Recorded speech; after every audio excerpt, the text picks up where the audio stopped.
तो दोस्तों आज की वीडियो में हम बात करने वाले हैं ग्रुप्ड डेटा और अनग्रुप्ड डेटा के बारे में। तो बहुत ध्यान से देखिएगा, उसको आपको हम एग्जांपल से समझाते हैं। जैसे मान लीजिए कि कोई एक पासा है, उसको हमने फेंका।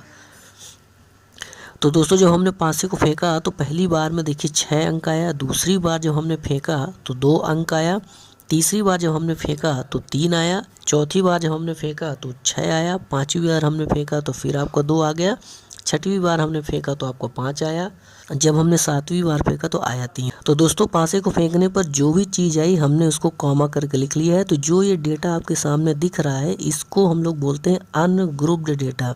लेकिन अगर जो ये डेटा आया है अगर इसको हम टेबल बना के लिख दें, यानी इसी डेटा को हम टेबल बना के अच्छे से लिख दें, तो टेबल बनाने के बाद ये डेटा हो जाएगा ग्रुप्ड डेटा। जैसे इसको अगर हम टेबल बना के दिखाएं आपको, तो बहुत ध्यान से देखिएगा इसका टेबल कैसे बनाएं।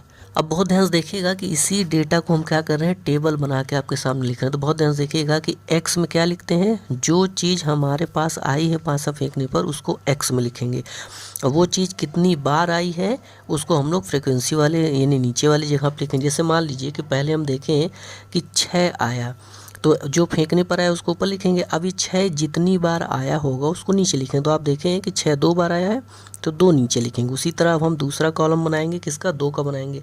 तो अब हम लिखेंगे 2। अब आप देखें कि 2 कितनी बार आया है, जितनी बार आएगा उसको नीचे लिखेंगे। तो ये भी 2 बार आया तो हमने लिख दिया 2। अब अगला जो है नंबर है 3 का, तो 3 लिखेंगे। अब देखिए यहाँ 3 कितनी बार आया है, तो आप देखेंगे कि यहाँ 3 भी 2 बार आया तो लिखेंगे 2। उसी तरह अब हम क्या करेंगे, अगला नंबर किसका आएगा, अगला नंबर 5 का आएगा तो लिखेंगे 5। और 5 कितनी बार आया है, तो अब आप ध्यान से देखिए 5 एक बार आया है तो 5 की जगह पे हम लोग लिखेंगे 1। तो इस तरह क्या हुआ कि ये जो डेटा था ये टेबल में बदल गया। तो दोस्तों यहाँ पे आपको एक चीज़ समझ में आई कि जब डेटा बिना टेबल के था तो उसको हम लोग बोलते थे अनग्रुप्ड डेटा, और जब वही डेटा को हम लोग टेबल बना के लिख देते हैं यानी टेबल के फॉर्म में लिख देते हैं, तो अब उसी डेटा को हम लोग बोलते हैं ग्रुप्ड डेटा।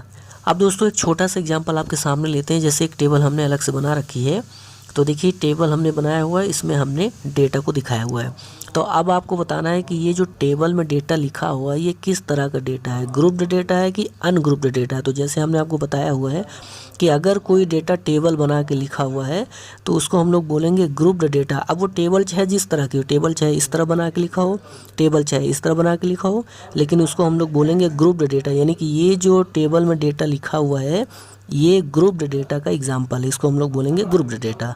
तो आइए दोस्तों हम क्या करते हैं, ग्रुप्ड डेटा का डेफिनेशन देख लेते हैं। हमने यहाँ पे लिख रखा है, बहुत ध्यान से देखिएगा। कह रहा है the data which is arranged in group और क्लासेस, यानी डेटा जिसको अरेंज किया जाता है यानी कि व्यवस्थित किया जाता है ग्रुप में या फिर क्लासेस में, उस टाइप के डेटा को बोलते हैं ग्रुप्ड डेटा। जैसे देखिए यहाँ पे इस टेबल में जो डेटा दिखाया गया है वो क्लास इंटरवल बना के दिखाया गया है, यहाँ पर जो डेटा दिखाया गया है वो बिना क्लास इंटरवल के दिखाया गया है। तो डेटा चाहे जैसा हो, अगर उसको टेबल के फॉर्म में हम व्यवस्थित कर दें तो उसको हम लोग बोलेंगे ग्रुप्ड डेटा। तो आइए अब हम क्या करते हैं, अनग्रुप्ड डेटा का डेफिनेशन देख लेते हैं। उसको भी हमने यहाँ पे लिख रखा है, बहुत ध्यान से देखिएगा कि the data which are obtained from direct observation, यानी डेटा जिसको ऑब्टेन यानी कि जिसको प्राप्त किया जाता है डायरेक्ट ऑब्जर्वेशन से। तो जैसे हमने पासा फेंका था कि जो आया सीधे हम लोग लिखते चले गए, उसको बोलते हैं डायरेक्ट ऑब्जर्वेशन। यानी कि जैसे हमने जो चीज़ फेंकी जो उससे मिली वैसे हमने लिख दिया। यानी कि कहने का मतलब है कि जो डेटा हमें डायरेक्ट ऑब्जर्वेशन से मिलेगा उसको हम लोग बोलेंगे अनग्रुप्ड डेटा या फिर रॉ डेटा। जैसे हमने पासे का एग्जाम्पल लेके आपको समझाया था कि जैसे हमने पासा फेंका, फेंकते जा रहे थे, जो आ रहा था लिखते जा रहे थे, तो फेंकते जा रहे हैं, जो आ रहा लिखते जा रहे हैं, उसको हम लोग बोलते हैं डायरेक्ट ऑब्जर्वेशन। तो दोस्तों आज की वीडियो में हमने देखा कि ग्रुप्ड डेटा किसे कहते हैं और अनग्रुप्ड डेटा किसे कहते हैं, और इसका एग्जाम्पल भी हमने देखा। आज के लिए इतना ही, धन्यवाद।